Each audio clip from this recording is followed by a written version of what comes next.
જય રામાપીર. મારી વાત 2 મિનિટ ધ્યાનથી સાંભળજો. મારો પરિચય આપવો જરૂરી નથી, પણ વાત જરૂરી છે. અને યોગ્ય લાગે તો મગજમાં ઉતારજો, તો તમે દેવદોષમાંથી મુક્ત થશો. જાણતા અજાણતા તમને દેવદોષ નહીં લાગે. અને ન સમજાય તો બીજા કાનથી કાઢી નાખજો. રામદેવજી મહારાજ, રામદેવ પીનો હેલો તમે સાંભળ્યો છે? સાંભળ્યો જ હોય ને, લાખો વખત સાંભળ્યો હશે. એમના શબ્દ પણ તમને ખ્યાલ હશે. તો મારો કહેવાનો મતલબ એ કે શું રામદેવ પીરના હેલોમાં નાચવું જરૂરી છે? અને એ પણ લગ્ન પ્રસંગમાં, લગ્ન ગીતમાં.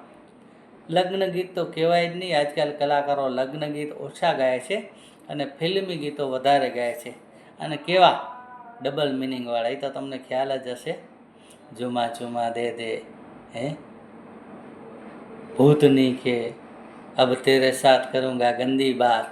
કેટલાય ગીત અને એની સાથે હેલો ગાય, તમને નચાવે. યોગ્ય છે?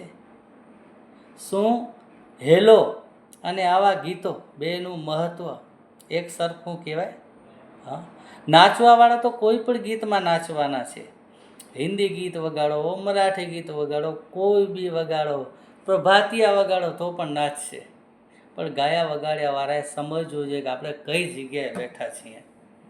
રામદેવ પીરનો હેલો તમે ભજનમાં ગાઓ, સત્સંગમાં ગાઓ, પૈડીમાં ગાઓ, ડાયરામાં ગાઓ, કોઈ પણ ધાર્મિક સ્થાને ગાઓ, અને એમાં સાક્ષાત દાડો આવશે અને માણા પોતે નાચશે. આપણે ધોણવું કહીએ ને, અને એવું મહત્ત્વનું આ ભજન નથી, ગીત નથી, આ હેલો છે. હેલોનો મતલબ તમને ખબર છે? તમે સ્ટોરી સાંભળી જ હશે કે વાણીઓને વાણિયાણી જાત્રાએ જાય, માલ જોઈને ચોર વાહે વાહે થાય, અને ચોર શું કરે છે? માલ લૂંટી લે છે અને વાણિયાને મારી નાખે છે, ધડથી માથું કાપી નાખે છે. અને એ વાણિયાણી રામદેવજીને પોકાર કરે છે, પ્રાર્થના કરે છે, વિનંતી કરે છે. એને હેલો કહેવાય. અને એના ઉપર તમે નાચો, યોગ્ય છે? હા,